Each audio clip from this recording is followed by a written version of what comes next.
Bonsoir à toi. Je pense que cette vidéo servira autant aux hommes qu'aux femmes. Pas forcément de la même façon, mais je pense que ça va être pertinent. Je voudrais parler des blessures transgénérationnelles, des traumatismes, et du rôle de la rétention séminale dans la guérison et l'évolution de ces traumas. Nous arrivons dans cette terre, nous arrivons sur cette terre, on vient tous de quelqu'un. Tout procède de quelqu'un. Tout être vivant procède d'un autre être vivant. Et donc, qu'on le veuille ou non, on prend biologiquement, génétiquement, l'information qui est contenue dans ces personnes.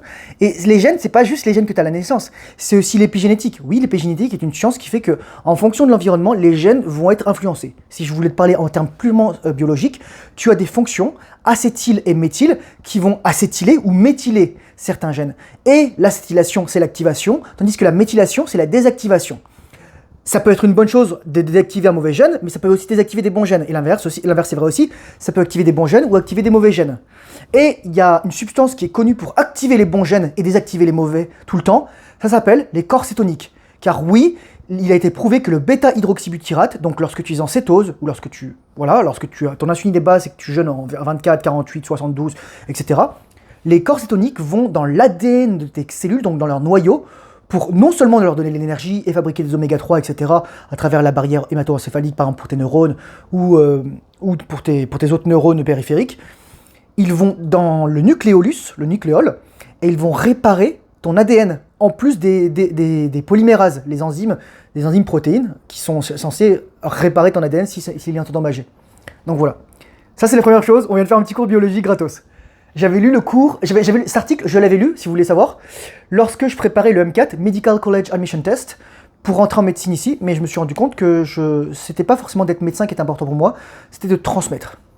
Donc, la transmission, transmettre, on est en plein là-dedans, on transmet les choses à partir des gènes, mais on transmet aussi à travers l'éducation, la culture. Les parents, ils vont te dire des choses, ils vont faire des choses, etc. parfois.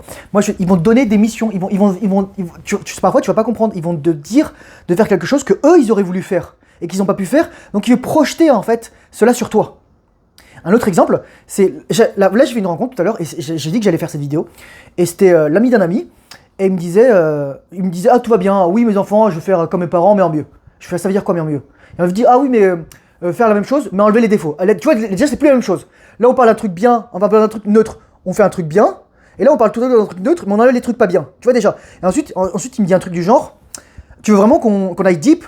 Parce que, je vais être honnête avec toi, tout le monde a des traumas. Sauf que, nous, les mecs, on nous a appris à fermer notre gueule, à pas les exposer, à pas les exprimer. C'est pour ça que c'est important d'avoir des groupes d'hommes, parce qu'une femme ne peut pas comprendre le trauma qu'a vécu un homme. Une femme moyenne, de conscience moyenne, ne peut pas comprendre ce qu'a traversé un homme pour devenir un homme. C'est ineffable pour elle, c'est incompréhensible. Les femmes, il y a certaines femmes qui ont fait Saint-Cyr avec moi, et il y avait le bahutage, la transmission de tradition, mais la violence qui se fait entre les hommes n'a rien à voir. Une femme, elle ne survit pas. Et soit elle quitte l'armée, soit c'est super dur pour elle, soit elle sent qu'elle n'est pas à sa place, soit elle se masculinise, elle se dépolarise, soit elle met fin à ses jours. C'est horrible, mais c'est la vérité. Et ça peut être dans l'armée, mais aussi ailleurs. Une femme ne comprend pas le travail, la quantité de travail qu'un homme moyen a à faire pour devenir masculin, ancré, pour devenir meilleur. Et ça, on est juste dans la moyenne des hommes. Parce que je dis toujours, voilà, certes, si tu prends l'homme moyen, t'as 50% des hommes qui sont de lui, 50% des hommes qui sont en dessous de lui. Donc l'homme moyen, c'est-à-dire que, imagine un homme moyen, c'est déjà dur d'être un homme moyen, mais alors, être dans le top 20%, c'est pas si difficile que ça, mais pour ensuite avoir une femme, des enfants, avoir une famille, être polarisant, avoir assez d'argent pour eux, etc., pas avoir à compter les sous lorsque tu vas acheter des baguettes, etc., ou n'importe quoi, de la viande, ça prend du temps, ça prend du travail. Une femme, c'est pour ça qu'il y a beaucoup de rancœur, je vais faire un aparté ici, il y a beaucoup de rancœur de la part d'une grande majorité d'hommes envers une grande majorité de femmes, qui, elles, au lieu de faire le travail sur elles-mêmes et d'accompagner un homme dans son évolution, dans son amélioration, attendent juste que l'homme arrive à 30-35 ans, que la femme, elle ait fait le carrousel, parce que comme les femmes aujourd'hui n'ont généralement plus de père, elles vont pas faire attention à leur virginité, leur féminité, leur pureté, leur personnalité et leur body count, et ensuite elles vont arriver, et elles seront plus mariables. Mais les femmes, elles vont penser qu'elles doivent avoir un mec qui a le même âge qu'eux, et qui gagne plus qu'elles, pour les entretenir. Mais moi, je te le dis, si je suis dans la position d'un homme ultra riche, fort, puissant, qui a du réseau, etc., je vais pas prendre une femme qui a le même âge que moi. En fait, les femmes ne comprennent pas ça, on mature à des âges différents. Les femmes atteignent leur pic de valeur maximum entre 18 et 25 ans. Les hommes entre 30 et 50 ans. C'est ça qu'on comprend pas, que la plupart des femmes ne comprennent pas. On ne valorise pas la même chose chez les hommes et chez les femmes. Et c'est ça que je dirais aujourd'hui qui est une tragédie, parce que beaucoup de femmes aujourd'hui ont des traumatismes qui sont liés à la façon dont leur mère les ont élevées, que leur ont transmise leur mère, la façon dont elles les ont élevées, et elles vont élever leurs enfants de la même façon. Et j'écoutais ça avec Karine Champagne, et c'était très intéressant, j'avais ce point de vue de la part des femmes, et il y a des femmes qui sont bien, il y a des femmes qui sont moins bien. Et je ferai une vidéo sur les femmes moins bien pour que tu puisses comprendre ce que c'est qu'une femme qui peut être très dangereuse. Il y a aussi des femmes bien, il y a aussi des femmes qui veulent t'aider, t'améliorer. Il y a des femmes, peut-être elles ont un body count un peu plus que 0, mais ça sera quand même des femmes bien, parce que peut-être que on a le droit de faire des erreurs dans la vie. On a le droit de faire des erreurs. Après, c'est à toi de choisir si tu veux accepter ou ça. C'est à toi de mettre tes standards. T'as le droit de dire non. T'as le droit de dire non, tant comme t'es pas là pour sauver les femmes.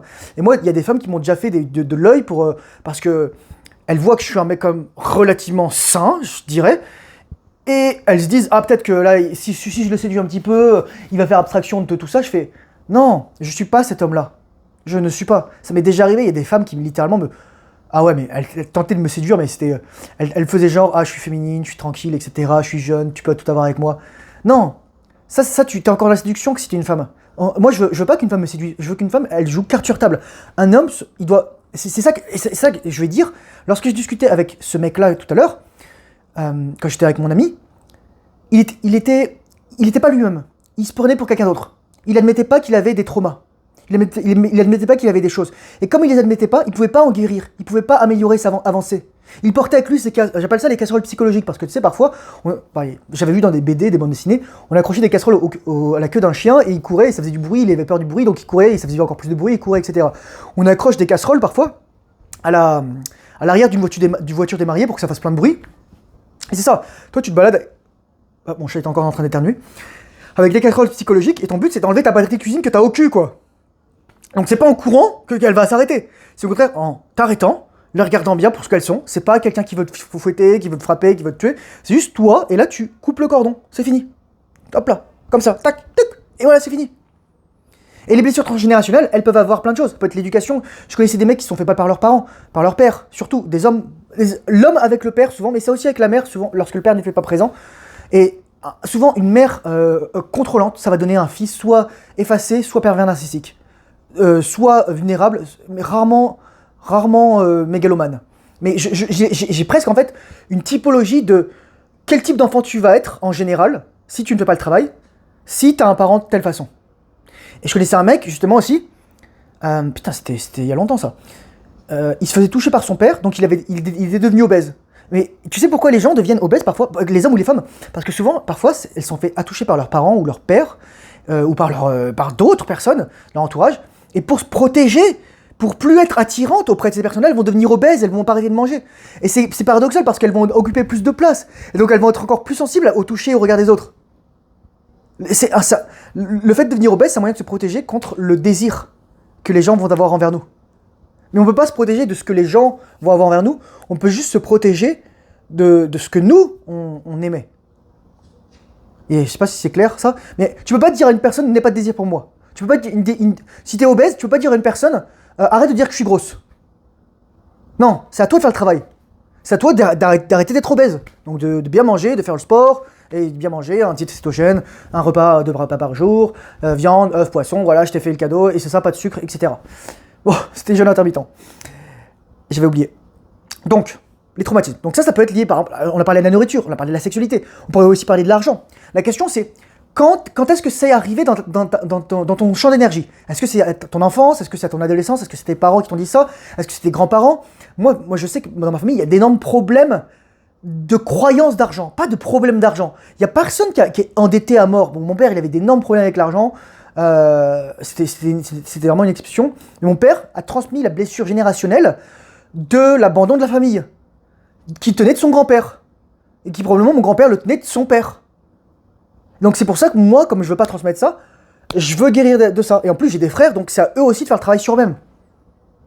Il y aura des modalités différentes. C'est à toi de rompre le cycle du karma générationnel. Donc un autre exemple, je parlais de l'argent, mais par exemple, c'est ton bisaïeul là, d'il y a 500 ans, bah tout à coup, je sais pas moi, il a mis tout son argent dans un truc, il a échoué, et là depuis, toute ta famille, elle a peur de l'argent.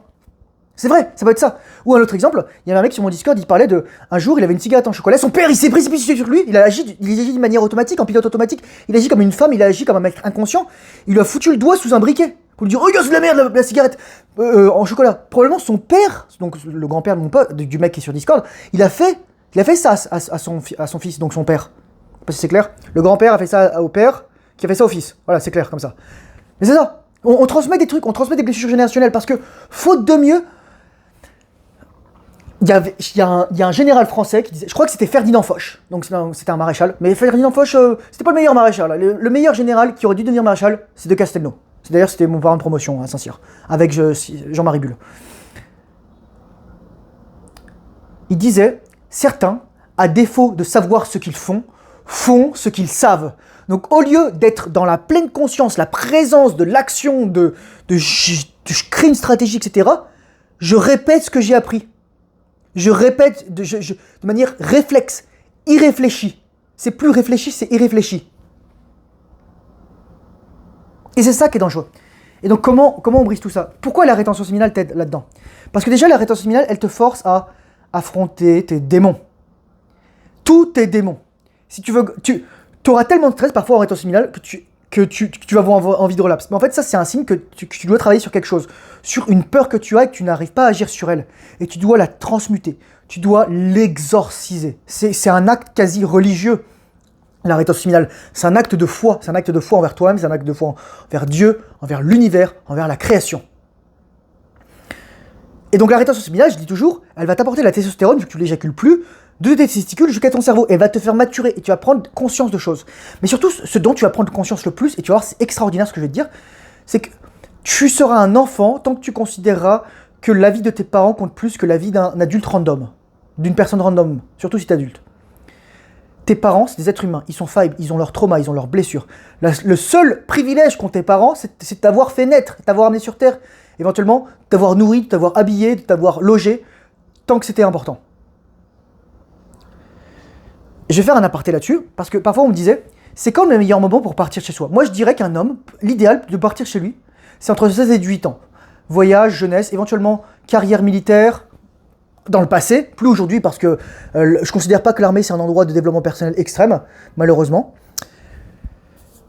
Mais 16 et 18 ans. Mais le sous-entendu, enfin, comment dire, le présupposé de ça, c'est que ton père, il t'apprend à comment faire de l'argent, il t'apprend à vivre seul, ta mère, elle t'apprend à cuisiner, ta mère, elle t'apprend à repasser, ta mère, elle t'apprend à coudre, etc. Oui, ta mère t'apprend des choses en tant qu'homme. Moi, je sais repasser, bon, je sais pas trop coudre, mais moi, j'ai appris à repasser dans l'armée en plus. Je sais cuisiner, j'ai jamais commandé sur Uber Eats, moi, pour te dire. Là, je voulais même aller au resto, mais en fait, j'ai même pas eu envie. Je ferai une vidéo un jour sur le resto, je pense. Ta mère, elle t'apprend des choses, ta mère apprend à faire le ménage, ta mère t'apprend à plier, à faire la lessive. Ton père, lui, t'apprend à juste gérer ton foyer, à faire de l'argent, à séduire les femmes, à être un homme, à être masculin, à être ancré, polarisé. Et donc ça, c'est le préalable. Ensuite, 16-18 ans, bah, t'as la phase de transition. Éventuellement, t'as lancé un business, ou alors tu travailles de ton côté, etc. Et t'as pas éjaculé, tu pratiques la rétention séminale, donc tu matures plus vite que les autres hommes. Et tu te trouves pas forcément une nana. Si tu trouves une nana, sois une nana de qualité. Et pas de sexe avant le mariage. C'est ça aussi, hein, les problèmes qu'il y a aujourd'hui, c'est qu'on couche partout sans se marier. Et avant, nos ancêtres, ils se mariaient. Comme ça, bah, déjà, il n'y avait pas de problème de consentement, parce que bah, voilà, tu es marié, donc on t'attend à ce que tu fasses des enfants, donc vous couchez ensemble. Et l'autre point, c'est que tu couches pas partout. Tu te concentres pas sur le sexe. Voilà. Donc c'est ça, t'as la connaissance de la femme, t'as la connaissance de l'homme, t'as la connaissance de ta vie, t'as ton chemin, t'as une idée de ce que tu vas faire. Je dis pas que tu dois être milliardaire tout de suite, mais moi je dis en général, si t'as 20-25 ans, t'occupes pas des nanas. Fais ta vie, gagne de la thune, deviens millionnaire, fais 5 ans de rétention séminale, et mec, je te le dis juste, mec, je te dis juste ça pour... J'ai qu'une envie, encore une fois, c'est que vous me dépassiez, vous soyez extra riche, et qu'ensuite vous m'invitiez et on aille manger au resto ensemble, et que ça soit la teuf, et voilà. Et qu'on boive de l'eau pétillante parce que je bois pas d'alcool. Plus de baba au rhum ou de Moët Chandon pour moi. Oh shit, mon dieu. Non, vraiment. C'est ça le plus important. C'est que si tu veux partir de tes parents, il faut que tu sois prêt. Donc, prends le temps de préparer les choses, mais voilà, tu vois, prépare le terrain. C'est pas, t'as 18 ans, allez, débrouille-toi. Non, tes parents, c'est ça le vrai travail d'éducation. Ça prend pas des centaines d'heures, mais ça prend du temps passé avec le père. Le problème, c'est qu'on a plus de temps passé avec le père parce que le père travaille, la mère travaille. on est à l'école, on apprend des choses qui nous sont inutiles. Moi, je me souviens encore, quand j'étais en 6ème, il y avait une prof, j'avais un nom trop drôle, elle s'appelait Madame Jbinou. Jbinou. Et je sais pas d'où elle venait, mais c'était une caucasienne, donc peut-être c'était son mec, voilà. Et elle était super vieille. On parlait de l'Égypte antique, mais on s'en bat les steaks. On s'en tamponne le cul. Je me souviens encore où j'étais assis dans la classe, je m'étais assis au fond, en avant à droite, mais je m'en foutais. Ça m'intéressait pas. En plus, j'avais un TDAH, je bouffais des carbs, j'étais pas encore accro à la pornographie, mais j'étais déjà accro à la masturbation, même si j'éjaculais pas, quoi. Putain, mec, moi j'avais des problèmes de santé mentale, les gars. Un jour, je ferai un guide de santé mentale, je pense que ça va dépoter. Mais c'est ça. Comprendre que, donc je reviens sur tes parents, comprendre que tes parents, c'est des êtres humains. Et dès que tu arrives à les enlever de leur piédestal, que c'est des êtres divins, que c'est juste des êtres humains, tu leur pardonnes, tu comprends qu'ils sont faillibles. Et puisque tu leur pardonnes à eux, tu te pardonnes à toi. Tu te pardonnes d'avoir été qui tu es. Souvent, on est très dur avec soi-même. On pense qu'on est dur avec les autres, mais on est au moins aussi, sinon plus dur avec nous-mêmes. On se pardonne jamais. On se pardonne jamais des erreurs. On se fait du mal, on se flagelle. Les choses qu'on se dit dans la tête. C'est pour ça que moi, je t'encourage à écouter du self-talk. Là, il y a un mec sur mon Discord, il disait ouais, j'écoutais le self-talk avant un examen. Bon, il écoutait plusieurs fois, etc., à répétition. Et il a ace le truc. Mais c'est normal. Tu te reprogrammes ton cerveau. Ton but, c'est de changer ta programmation. Tu as des croyances. C'est ça, les blessures transgénérationnelles, c'est des croyances qui sont ancrées. Le but, c'est de... Là, tu sors ton... Tu sors l'intérieur, là, et tu le fous à la machine à laver, là. Tu le mets sur le truc, tu le frottes, tu le nettoies bien, là. Tu le laisses sécher, et ensuite tu le remets, il est tout propre. C'est ça, mec, que tu dois faire. Tu dois faire le travail intérieur. C'est une vidéo qui est assez intense. Donc, ouais, c'est ça. Moi, je t'encourage à guérir. La rétention séminale t'aidera à guérir de tes traumas. La rétention séminale te mettra face à tes démons et tu n'auras d'autre choix que, si tu veux avancer dans la rétention séminale, de les exorciser, de pardonner, de faire le travail sur toi, de faire le travail d'élévation de conscience, de faire la paix avec tes parents, de faire la paix avec tes frères, avec qui tu es, avec tes énergies, avec tes dons, avec tes défauts, avec tes limitations, tes qualités, etc. Tout ce que tu veux. Sur ce, j'espère que j'ai pas rien oublié, sinon je le mettrai dans la description. D'ailleurs, je mets plein de liens, je te conseille d'aller voir. Ou alors je mettrai ça dans les commentaires. Courage, force, honneur, bonne rétention séminale, discipline, fais le travail difficile, surtout lorsque tu n'en as pas envie. Et je te dis à très bientôt dans une prochaine vidéo. Au revoir.